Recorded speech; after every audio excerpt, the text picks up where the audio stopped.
자, 향상성에 대한 좀 더 자세한 설명을 해보도록 하죠. 향상성은 생리학의 연구의 목적이자 질병 치료의 궁극적인 목표가 되는 개념입니다. 인체는 변화되고 있는 내외적인 환경에 노출되고 있는데요. 그런 환경의 변화에 따라서 형태나 생리학 상태가 변한다면 몸이 굉장히 많이 아프겠죠. 그래서 우리는 외부의 환경이 변해도 형태학적으로 또는 생리학적으로 항상 몸 안의 상태를 유지하려는 속성을 가지고 있는데요. 예를 들어 호흡을 한다거나 음식물을 섭취한다거나 아니면은 외부의 온도가 변화하는 것, 이런 거 다 우리의 몸과 외부 환경이 접점을 이루고 있는 상태인데요.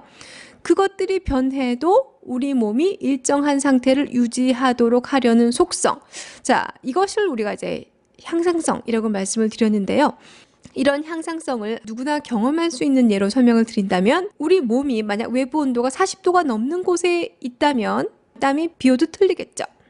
또는 굉장히 추운 곳에 있다면 여러분들이 너무너무 추워서 몸을 오들오들오들 떠시겠죠. 자, 이런 것도 다 우리가 땀을 통해서 몸 안에 열을 배출한다거나 아니면은 근육을 막 긴장시켜서 몸 안의 체온을 올리려는 노력이라고 볼 수 있습니다. 또는 더 쉬운 예는 우리가 물을 많이 먹어요. 그러면은 소변의 양이 늘어나죠. 이것도 몸 안에 일정량의 수분을 유지하려고 하는 몸의 향상성이 나타내는 그런 현상이라고 볼 수가 있습니다. 이렇게 향상성이라고 하는 거는 오뚜기 성질과 매우 유사한데요. 오뚜기의 경우 일정 이렇게 쓰러져도 계속 일어나게 되잖아요. 그래서 흔들흔들하면서 이제 중심을 잡는데요. 저희가 건강한 상태라고 하는 것도 마치 이것과 마찬가지입니다. 우리가 만약 향상성을 유지할 수 있다면 사실 외부 환경이 굉장히 온도가 올라가요, 또는 내려가요, 또는 물을 많이 마셔요, 또는 물을 적게 마셔요, 이런 어떤 일정 범위 안에 있는 것들은 인체 내부의 어떤 향상성의 힘에 의해서 어느 정도 조절이 가능해요.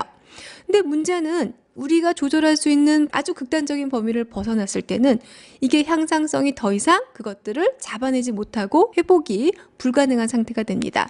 이걸 우리가 병적 상태라고 합니다.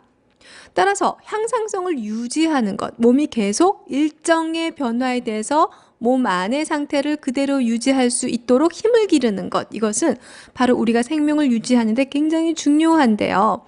그렇기 때문에 생리학의 주요 내용, 우리가 앞으로 다뤄야 될 질병이 왜 일어나지? 라는 것도 항상 이런 향상성의 관점에서 바라볼 예정입니다. 결국 질병을 치료한다는 건 다시 향상성을 유지하도록 하는 것이 되겠죠. 예방도 마찬가지고요. 그럼에도 불구하고 이 향상성이라는 것이 아주 포괄적이고 구체적인 개념이 아니기 때문에 여러분들이 향상성에 대한 구체적인 이해를 가질 수 있도록 대표적인 몇 가지 기능들을 좀 언급을 해볼게요. 아까 저희가 이제 체온이라든가 물을 마시는 것을 말씀을 드렸는데, 우리 몸 안에 아주 주요한 몇 가지 기능들이 바로 이런 향상성하고 연관이 되어 있습니다. 하나하나 말씀을 드린다면, 아까도 말씀드린 체온을 유지하는 것, 그 다음에 몸 안의 혈당을 조절하는 것, 그 다음에 산과 염기의 평행이 유지가 되는 것, 그 다음에 삼투압이 유지가 되는 것, 그리고 혈압이 유지가 되는 것, 이런 모든 것들은 사실 우리의 향상성과 굉장히 관련이 깊은 기능들입니다.